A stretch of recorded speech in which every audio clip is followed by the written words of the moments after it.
YouTubers, Robbie, I'll still pull out the face, so I'm being silly. I wanted to show you today, don't get bored, don't turn off. This is to do with a very historic golf club, okay? Lots of controversy about this. If you've never heard of a Ping I2, Google Ping I2 controversy, and you'll see how historically controversial this club has been. So this is a Copper Beryllium one. They came in stainless steel, the Copper Beryllium, and Copper Beryllium was later discontinued because actually beryllium is a hazardous material and the dust when forming it kills folk. I don't know how many of the poor ping workers had to die before they realised there was some kind of connection, but needless to say it was pulled from production. What is copper beryllium? Okay, well, it basically makes the golf club extremely hard whilst also being extremely soft. Okay, it's a bit of a contradiction. More buttery in feel than the stainless steel. I have owned the stainless steel. It was the stainless steel that led me to these ones. I played with the stainless steel for a while and liked them, and I thought I'll take the plunge. I saw these going for about £100 on eBay, so I bought them. These are controversial as well, so I'll go on a bit more about copper beryllium. First of all, what's it used for? Well, making bullets. Okay, so is this head going to last some while? Yes. I mean, these are 22 years old now. The first ones of these, I don't know when they first started making BeCu ones, as they call it, Copper Beryllium, BeCu, B-E-C-U. But the design of this head was from 1984 to 1998 when it was discontinued. And now Ping seem to make them every couple of years or year or so and change the designs mildly somewhat. You can't really beat a standard kind of cavity back. Some say these were probably the first, not quite the first cavity back. Ping certainly invented the idea of the cavity back.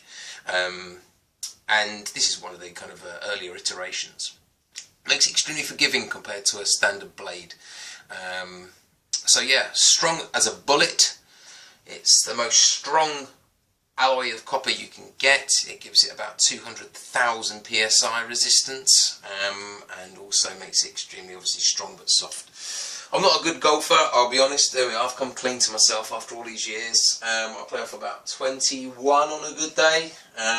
Some days I'm alright, some days I think I shot 9 once, 12, mostly I'm up there. Some days I'm probably plus 30, especially the lack of practice doesn't help. My short game is shocking, my driver, I forget what I'm doing with it. When I remember I'm good, and when I don't I'm always in the trees, and that already starts you off going wrong, doesn't it? But my iron play's been pretty good, and to be honest these really do help. The steel ones, if you hit them off the, you know, if you do a shank, you stand a bit too close to the ball, and you shank off the bevel there, would go right through your hands on a cold day. Doesn't, well, I've not actually shanked probably with these in all fairness, and if I have, you don't feel it. Just quality piece of kit, and they're obviously 14 years the flagship of Ping. A guy on the course, the reason I've done this video is because I was probably walking down up the 4th, the guy was coming down the 16th, decided to run after me waving his hands, mate, where'd you get the clubs? And I was like, oh, eBay, 100 quid. He said, oh, I said, I bought a pair, 1985, I paid £1,300 for the set, he said. He said, oh, mine ran 3 to Sam. I said, well, yeah, so do mine actually, I've got them in the cellar. I only play with the 5 now, 5 to 9. 2 hybrid clubs at the lower end and 2 Cleveland wedges at the top end. So I don't use these as much. These are fantastic wedges. Mickelson still plays with them, I think. There's quite a few PGA pros go scouring the web for the lob wedges with the either conforming or non-conforming grooves. Again, I don't know the ins and outs. I've emailed Ping to find out a bit more about whether these are conforming or not. The fact they've not got a plus next to them probably means they're not, because I think you need to look for the Ping I plus. These ones, I'll give you the stats, tell you the birthday of them. So they're right hand, which they are, ZZ light shafts, which they are, standard length, standard black lie, which they are, standard grips, C9 plus swing rate, manufactured 1st of April 1995, so 22 years old. This is the 4 iron here, and you can start to see up close this patina that's been building up. Okay, it looks a bit grubby, like it goes a bit of a greeny brown. You can see that there, I'm hoping you can. So compare that to the sand wedge. By the way, the ones I play with, the 5 to 9, are really dark, really green, really murky, and it's because copper beryllium naturally reacts with the air, just standard oxygen, to create a patina that gets darker and darker with time. And actually that's quite a sought after feature. What you don't want is them really shiny, and I know this from experience because I decided to dip them in Coca-Cola. You leave them overnight in Coca-Cola. You imagine what this stuff does to your teeth. Don't buy a Coca-Cola. It's good stuff though, isn't it? It tastes good.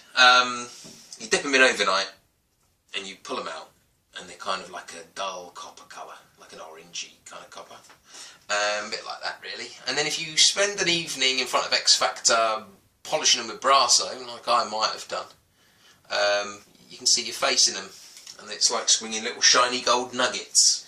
And you turn up to the golf course the next day, and you get out, and you pull out these, and you're like, check out my clubs.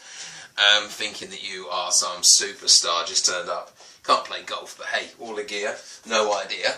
And then you look down at them on a sunny day and realise that the sun's beaming right back at you, and you think, oh gosh, that's not a good idea. A bit of dark patina, please. So I'm going to leave these to go grow old and brown and murky green gracefully.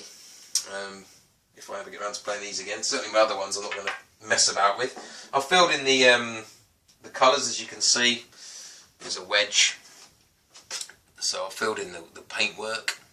The reason actually I wanted to show you one of these, which was the one with the, was it the 4? Nope. The sand. Yeah. Right, so, people who are more knowledgeable about this than me, please comment if you can, if you're ever found to be reading this or watching this video. I'm going to give you as much of a close-up as I can on these. So this ends in 6644, this top US patent number, and this bottom one ends in 577, I think. And I think the fact it's got the bottom patent number means that they're non-conforming, shouldn't really be playing with these. And they've also got a little 4 in the top left. The club, I'm not sure if you can see that, if it's picking it up properly in the light. There's a tiny little 4, which is, I'd say it was etched in at first, but I think it's raised. So I don't know what that means. I would welcome your feedback. I've emailed Ping back again just to ask if these are conforming, if I could play in the US, GA competition, as I'm bound to be doing soon, being so great at it that I am.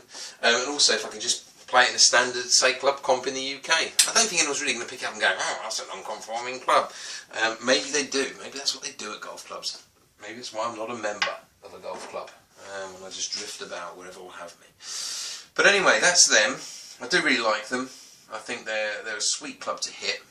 You could probably spend a lot more money on far more modern clubs and they not play anywhere near as well as they do. I bought loads of clubs over time, just buy and sell them on eBay, have a few hits. Do I like them? No, not really. And those I've just fell in love with. I think they're just amazing, really. Obviously they get a bit of intrigue and a bit of interest when you're out and about, which is always nice. A bit of a talking point.